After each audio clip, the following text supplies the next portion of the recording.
трошиме на Македонија дополнително 2-3 месеци со избори. Заради тоа што ако гласаме против и нема двотретини, не може да оставиме државата во лимбо ситуација, така? И ќе мора некако да се носат следни чекори и одлуки. Тоа треба заедно да го носиме, нема како поинаку. Ќе истрошиме одреден временски период, се заради таа пуста заедничка цел, што е убава цел, Европската унија и НАТО. Не случајно од самостојноста се наши цели. Која е леснотијата? Да така лесно ја преземеме одговорност. Да ја блокираме Македонија за Европската унија и НАТО, само заради тоа што имаме допрецизирање на нашето име, на нашата земја. Македонија останува. Допрецизирано е.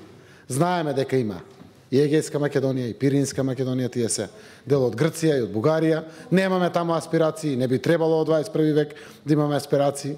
Само заради тоа. Затоа што си играме играчки на крајот ако веруваме дека ќе има можност за да се допреговара или репреговара. Дека може да се постигне подобар договор. Воопшто нема да има друг договор. И тешко е прашањето. Има цена. Боли кај вас, боли и кај нас, боли и кај сите. Прашањето е дали се издегнуваме над одговорност. Затоа сите политичари и политички партии од самостојноста на Македонија се за Европската унија и НАТО. Затоа што со нив доаѓаат вредностите овде. Затоа што со нив доаѓа владење на правото и сервисна професионална ориентација на администрацијата. Затоа што доаѓа сериозна перспектива која што ќе ни биде гаранција дека тука ќе ни остане народот наш, дека нема да замине. Самиот моментум на непоминување.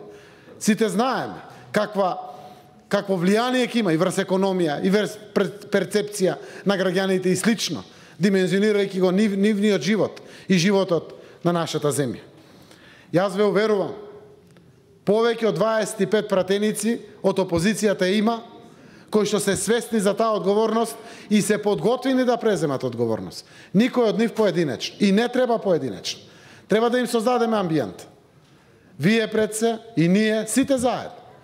Заради ваквата одговорност. На крајот, актот на гласање ќе се случи. И тоа ќе го покаже целото. Но, сериозна е одговорноста пред која што сме исправени. И таа одговорност ќе треба да се ја носиме и со неа да живееме. Еве јас донесов одлуки и презедов одговорност. И јас сум спремен да живеам вака или онака со таа одговорност. Благодарам. Но лидерите и политичарите, граѓаните ги бират да носат одлуки и во нивно име.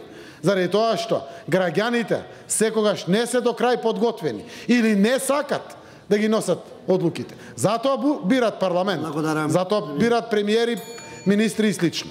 Треба да донесеме одлуки.